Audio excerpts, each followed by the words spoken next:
Sniper kelompok perlawanan Palestina tembak mati 9 tentara Israel.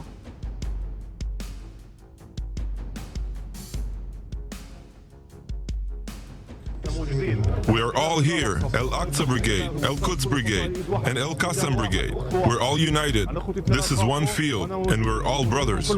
A militant force rising in the West Bank.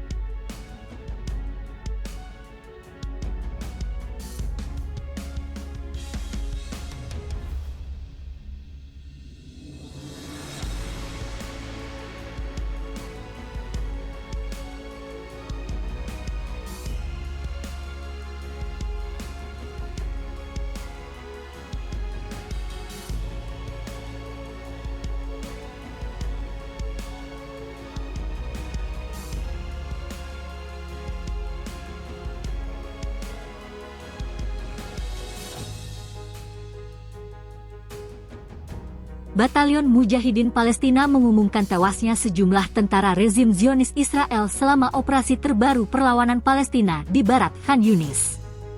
Menurut Mer News, hari Sabtu, 24 Februari 2024, Batalion Mujahidin Palestina mengumumkan dalam pernyataan bahwa sebuah operasi dilakukan dengan partisipasi pasukan Al-Quds, sayap militer Gerakan Jihad Islam Palestina.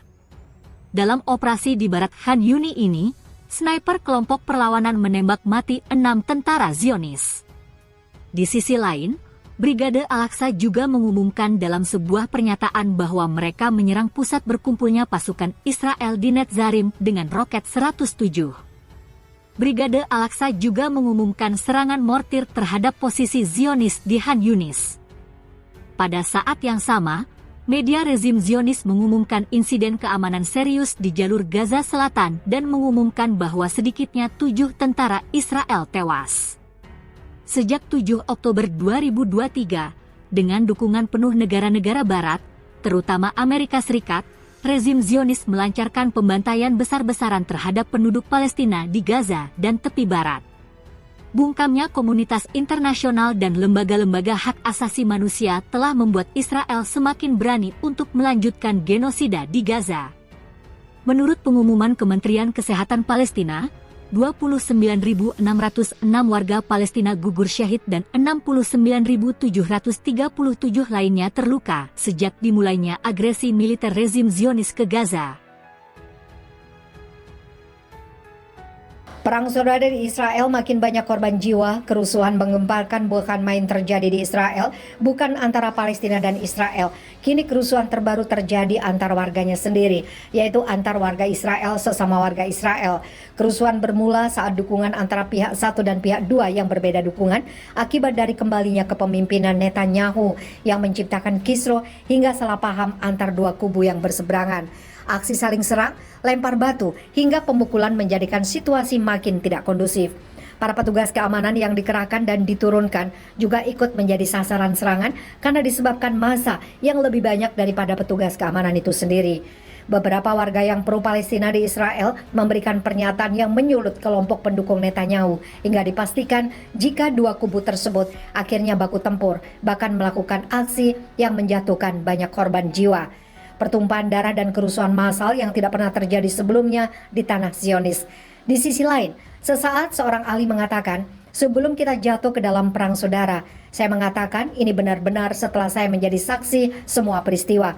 Operation Guardian of the Wall, siapapun yang belum memahaminya, kami berada di ambang perang saudara di negara Israel, bukan Haredi melawan Yahudi sekuler, Lankri, menyerukan agar pemerintah dipulihkan di Negev dan Galilea dengan menyatakan, kami perlu melakukan hal yang belum kami lakukan sampai hari ini. Kami meninggalkan daerah itu dan itu ada di tangan kami. Wali kota Beersheba Rufik Danilovic juga berbicara pada hari Minggu memperingatkan bahwa seperti tembakan roket dari jalur Gaza, teror sipil akan menyebar ke seluruh negeri.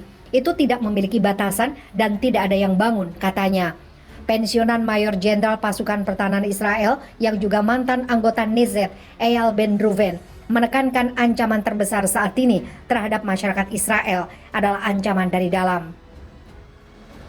Ancaman terhadap keamanan pribadi warga, Ben Roven memperingatkan bahwa ada pengabaian serius terkait pemukiman Yahudi di Galilea dan Negev. Kurangnya keseimbangan demografi seperti itu membentuk ketegangan dan memungkinkan basis aktivitas yang sangat baik bagi entitas ekstremis untuk menghasut tindakan semacam ini. Aktivitas nasionalis katanya, mantan anggota Knesset menunjuk kerusuhan yang melanda Israel selama Operation Guardian of the Wall, menekankan bahwa sementara IDF bertempur di selatan, penduduk di utara diperingatkan untuk tidak meninggalkan rumah mereka setelah pukul 17 sore. Pensiunan Jenderal IDF Israel Ziv menyerukan tindakan mendesak dan substansial untuk diambil terkait tata kelola dan ketidakseimbangan demografis. Jika hal itu tidak dilakukan, maka akan menghancurkan negara menjadi keadaan fragmentasi nasional, anarki yang bahkan dapat merosot menjadi perang saudara yang besar, katanya. Ziv menyatakan bahwa bagian yang menentukan dari sekitar 20% populasi Israel, sekitar 1,7 juta orang adalah warga negara dengan kartu tanda penduduk mereka, tetapi tidak dalam identitas dan komitmen mereka. Ketua Dewan Daerah Usfia, Behitz Mansur, memperingatkan, jika negara terus eksis seperti kondisi sekarang ini, kita akan musnah. Mulailah berpikir secara berbeda, jika tidak kami dan Anda tidak akan berada di sini.